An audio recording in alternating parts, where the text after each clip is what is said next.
Sound of heavy breathing, distant siren. क्या आप कभी रात को अकेले बैठे हैं और अजीब सी आवाजें सुनी हैं? मेरी साथ भी यही हुआ था पिछले हफ्ते।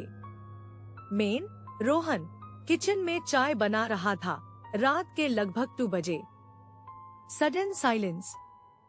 तभी मुझे छत से कुछ गिरने की आवाज आई। पहले लगा कोई जानवर होगा, लेकिन फिर footsteps, slow, heavy, on the floor above. ये आवाजें बिल्कुल इंसानों जैसी थी। मैंने डरते डरते ऊपर कमरे का दरवाजा खोला। Door creek. कमरा बिल्कुल खाली था। सब कुछ अपनी जगह पर था। मैं वापस आने ही वाला था कि मुझे एक सरसराहट सुनाई दी। विस्पर, फेंट, चिलिंग। मेरे पीछे। मैंने तुरंत मुड़कर देखा। कुछ नहीं था, बस एक लंबी काली परछाई जो दीवार पर बन रही थी, जो मेरी नहीं थी। Sound of wind हाउलिंग।